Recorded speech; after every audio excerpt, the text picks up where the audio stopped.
Welcome to our channel. Hi friends, সবাই কেমন আছো? আজ আমি আবার এসে গেছি তোমাদের মাঝে একটা নতুন রেসিপি নিয়ে। কাকবোতের শাককে আজ আমি তোমাদেরকে ভাজা করে দেখাবো। প্রথমেই কিছুটা পরিমাণে শাক নিয়ে আমি এখানে কেটে নিয়েছি। এবার একটা বড় সাইজের বেগুন নিয়ে ওটাকেও কেটে নিচ্ছি। দেখো, এরকমভাবে পিস পিস করে নেবে। আমার সব বেগুন কাটা হয়ে গেছে প্রায়। এবার আমি ফ্রাই প্যানটা চাপিয়ে দিয়েছি। এবার আমি এখানে সামান্য পরিমাণে তেলটা দিয়ে দেবো।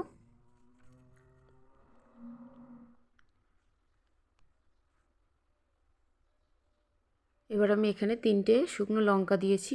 এটাকে ভালো করে নাড়াচাড়া করে নিচ্ছি। আর পেঁয়াজ কুচিটা দিয়ে দিলাম, একটা গোটা পেঁয়াজ কুচি করে রেখেছিলাম, আর 1 চামচ মতো গোটা জিরে, আর একটা কাঁচা লঙ্কা, আর বেগুনগুলো দিয়ে এবার এটাকে ভালো করে নাড়িয়ে চাড়িয়ে নিয়েছি। এবার আমি এখানে 1 চামচ মতো হলুদের গুঁড়ো দিলাম। এবার এখানে আর সামান্য পরিমাণে তেলটা অ্যাড করে দেব। তারপরে আমি পরিমাণ মতো লবণটা দিয়ে দেবো। এবার আমি তোমাদেরকে কিছু কথা বলে নিই। যারা আমার চ্যানেলে নতুন আছো তারা অবশ্যই আমার চ্যানেলটাকে সাবস্ক্রাইব করে পাশে থাকা বেল আইকনটা প্রেস করে দেবে, যাতে করে সবার আগে তোমাদের কাছে আমার ভিডিও নোটিফিকেশনগুলো পৌঁছে যায়।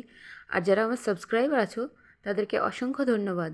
আর সবাই কমেন্ট করে বলবে এটা সবার এলাকায় কি বলে পরিচিত এই শাকটা, এই শাকের নামটা বলবে। আমাদের এখানে কিন্তু এটাকে কাকবোতের শাক বলে। তোমাদের ওখানে কি বলে সেটা বলবে সব কমেন্ট করে।